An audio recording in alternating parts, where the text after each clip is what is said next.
Hello students, आज हम कक्षा 12 एनसीईआरटी बुक का पार्ट 7 समाकलन की एक्सरसाइज 7.1 के क्वेश्चन नंबर 6, 7 को समझने का प्रयास करेंगे और इसके आधार पर फिर आप सभी एक्सरसाइज को कंप्लीट करेंगे। क्वेश्चन 6 दिया हुआ है, इंटीग्रेशन 4 e की पावर 3x + 1 dx। तो फंक्शंस कुछ बड़े भी हो जाते हैं, छोटे भी हो जाते हैं, और हम जानते हैं कभी कभी हमें स्टेप छोड़ने भी होते पद छोड़ने होते हैं। तो इंटीग्रेशन को हम आई से रिप्रेजेंट करते हैं जनरली, तो इसलिए जब भी इंटीग्रेशन का सवाल हो तो उसे हम आई से रिप्रेजेंट कर लें। इससे फ़ायदा ये होता है कि हमारा पूरा पन्ना हमें लिखने के लिए मिल जाता है, क्योंकि हमें लिखने का अभ्यास भी होना चाहिए और वो सही होना चाहिए। तो बराबर के नीचे बराबर बताया हुआ है, उस प्रकार से करेंगे। तो इंटीग्रेशन दोनों के अलग अलग हो जाएंगे, तो 4 e की पावर 3x dx का इंटीग्रेशन अलग हो जाएगा और प्लस इंटीग्रेशन 1 dx। अब हमें देखना है कि किस किस के इंटीग्रल क्या क्या होते हैं। तो हम जानते हैं कि इंटीग्रेशन ऑफ e की पावर x का जो इंटीग्रल होता है वो e की पावर x होता है, और इंटीग्रेशन जो 1 है, चूँकि इसमें न चर है, तो ऐसी स्थिति में इसे हम लिख सकते हैं इंटीग्रेशन x की पावर 0 dx। और हमारे पास जो फॉर्मूला है वो है इंटीग्रेशन x की पावर n dx का x की पावर n+1 बटे n+1 + c। तो इन फॉर्मूले के प्रयोग से हम करेंगे तो इसका इंटीग्रल हो जाएगा हमारे पास 4। वास्तव में ये जो इंटीग्रल है ये अगले अभ्यास के अनुसार होना है, लेकिन फिर भी इसमें है तो हम अभ्यास बता देंगे किस नियम से आया है।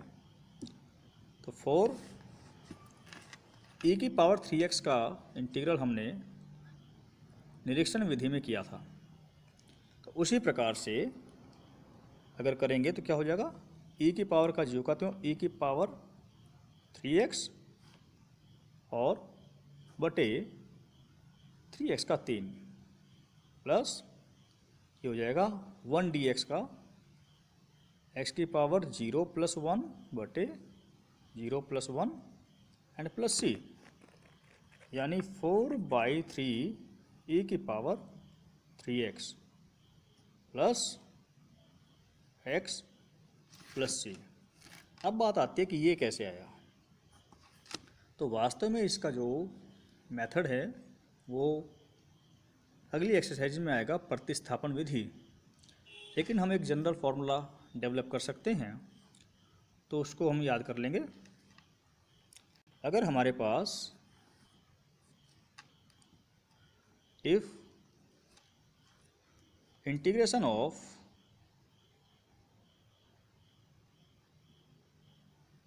fx dx is capital Fx, then integration of f ax + b dx। ध्यान रहे ये जो परिवर्तन है ये केवल कॉन्स्टेंट्स का है, वेरिएबल की पावर्स में वेरिएबल के रूप में कोई परिवर्तन नहीं हुआ है। ऐसा नहीं है कि हमने x की यहाँ x² में बन गया कोई और हमने उठा के एप्लीकेशन कर दी, नहीं। अगर केवल कॉन्स्टेंट्स का डिफरेंस है, तो जैसा कि हम जानते हैं जब कॉन्स्टेंट का डिफरेंस होता है तो वो वेरिएबल की फॉर्म पर कोई विशेष प्रभाव नहीं डालते और फॉर्मूला सेम अप्लाई हो जाता है। तब अगर स्मॉल fx का इंटीग्रल करने पर हमें कैपिटल Fx प्राप्त होता है, तब वेरिएबल की जगह अगर ax + b आ जाता है, तो ऐसी स्थिति में हमारा जो इंटीग्रल है वो फंक्शन तो वही काम करेगा, तो हो जाएगा f of a x plus b, लेकिन यहाँ x की जगह x तो नहीं था, तो फिर जो हम अवकलन होता क्या करते, पहले डिफरेंशियल इसका और फिर आगे चला जाता। तो यहाँ पर इंटीग्रल नहीं जाता बल्कि डिफरेंशियल, क्योंकि ये डिफरेंशियल की विपरीत प्रक्रिया है, तो हमें डिफरेंशियल को चेक करना होगा। तो कैपिटल F फंक्शन जो का तो उससे आ जाएगा, और बटे d by d x of a x plus b, यानी ये बराबर आ जाएगा 1/a of a x plus b. तो इस फॉर्मूले के उपयोग से हमारा जो ये है, तो यहाँ से आ गया है 4 e की पावर का जुकाती हूँ और 3x का डिफरेंशियल 3। तो इस प्रकार से क्वेश्चन नंबर 6 कंप्लीट होता है। Next is question number 7। तो 7th क्वेश्चन दिया गया है I is equals to integral of x square 1 minus 1/x² dx। तो इसे हल करने के लिए वास्तव में हमारे पास दो फंक्शंस दिखाई दे रहे हैं जो गुणा कर रहे हैं। तो चूंकि अभी ये फॉर्मूला हमने पढ़ा भी नहीं है, तो इसलिए क्या करना है, पहला काम कोष्ठक दिखाई दे रहा है तो उसे खोल लें। तो क्या आ जाएगा, ये इंटीग्रल x² गुना 1 में माइनस x² इंटू 1/x² और dx। x² कैंसिल, यानी बराबर x² माइनस 1 dx। और ये सेपरेट हो जाते हैं तो हम सेपरेट चाहे लिखें या कर लें। x² की कंडीशन क्या होगी, ये हो गया x² dx माइनस 1 dx के इंटीग्रल्स, और x² का हो गया x की पावर 2 + 1 बटे 2 + 1 माइनस 1 dx का x होता है प्लस का c, यानी 1/3 x³ minus x plus c, जहाँ c एक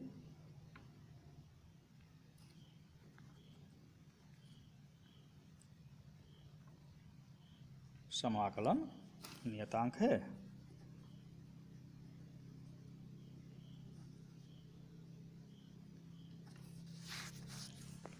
तो सी के बारे में लिखना ज़रूरी है और बताया था कि इसके कंप्लीट होना चाहिए। नेक्स्ट क्वेश्चन है 11th, आई बराबर integration x³ plus 5x² minus 4 divided by x² dx। तो अगर हम इस प्रकार के हल करेंगे तो यानी पहला काम है सवाल को आसान से आसान रूप में लिखना, चाहे वो गुणनखंड हैं तो गुणनखंड का प्रयोग करें, डिवीजन है डिवीजन को तो सरल रूप में लिखेंगे, और इंटीग्रेशन या कोई फॉर्मूला उसके बाद अप्लाई करते हैं। यहाँ हम देखते हैं कि x³ plus 5x² minus 4 divided by x²।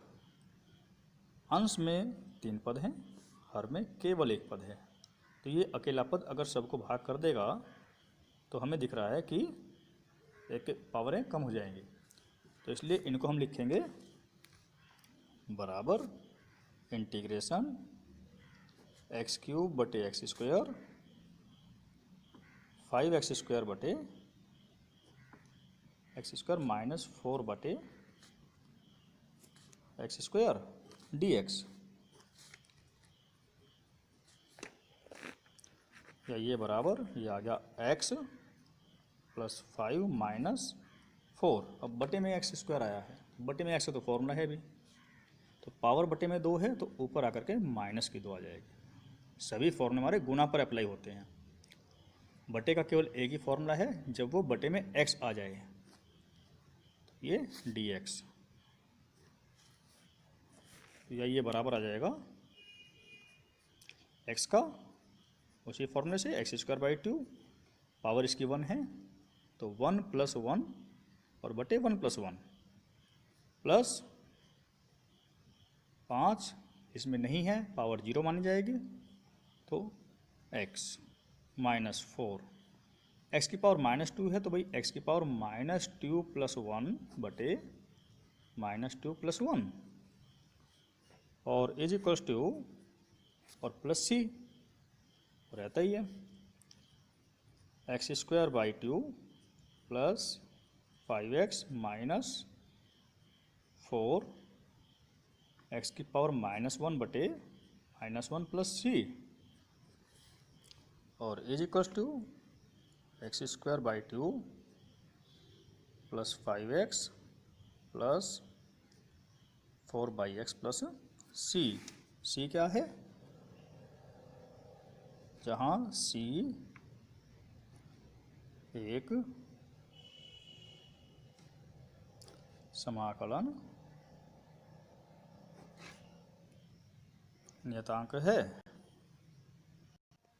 तो इस प्रकार हम देखते हैं कि इंटीग्रल डिफरेंशियल की विपरीत प्रक्रिया है और फॉर्मूले अगर याद हैं तो वो काम आसानी से हो जाता है।